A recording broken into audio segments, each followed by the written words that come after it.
This story is called The Littlest Camel. "Hurry along," snorted the big brown camel from the back of the caravan. "Hurry along or we'll never catch up." "Oh, he's going as fast as he can," said Mother Camel. "You can't ask for more than that." The littlest camel said nothing, for it was all he could do to keep his little legs moving. Up the sand dunes, down the sand dunes, over the mountains, across the rocky plains. He had done nothing but walk for weeks. And when the walking was over, he would sleep fast and deep, snuggled at his mother's side. "He shouldn't even be here," grunted the big brown camel, and he spat on the dusty track. "He's not big enough to carry anything, and he's slow, much too slow." "But it's not his fault," said Mother Camel. "How many times do I have to tell you? The camel driver made a mistake. He picked me out at the market, the same place where he bought you, but he didn't see my baby beside me.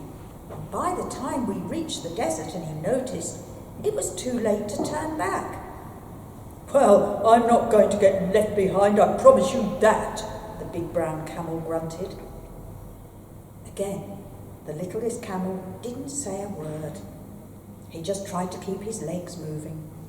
1, 2, 3, 4. 1, 2, 3, 4. And that's when somebody shouted, "The star has stopped! Look, there's the town!" "Oh, it won't be long now, dear," said Mother Camel. And the littlest camel smiled. He couldn't wait to rest his weary legs. But as they entered the town, everyone started to speed up, for the men at the front of the caravan were anxious to reach their destination. Maybe that's why it happened, or perhaps it was because the big brown camel was in such a hurry.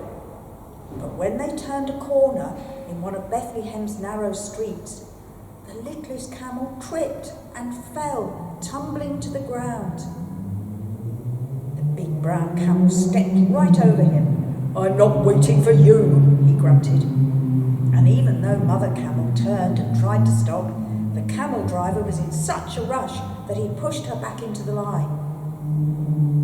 The littlest camel picked himself up, leg by bony leg, and then he ran as fast as those legs would carry him, after his mother and the rest of the caravan. Through the streets he followed them, always just that little bit too far behind. And when they finally stopped, animals and men alike, falling on their knees before a simple stable, the littlest camel couldn't slow down. And so he tripped and he tumbled once again, past camels and servants and 3 men with bright gifts, and he landed head first at the foot of a wooden manger. The littlest camel shook his head. He opened his eyes. The little camel was face to face with a little baby. The baby smiled at him and patted his camel nose. And that's when the camel heard these words. "Well done, little camel. You travelled far to see my son, and you never gave up. So from now on, it will be a camel, the littlest camel, who will bring gifts to the children of this land." And that is why, to this day, children in the Middle East receive their Christmas gifts from the back of a camel, a little camel, just like the one who brought joy to the child in the manger.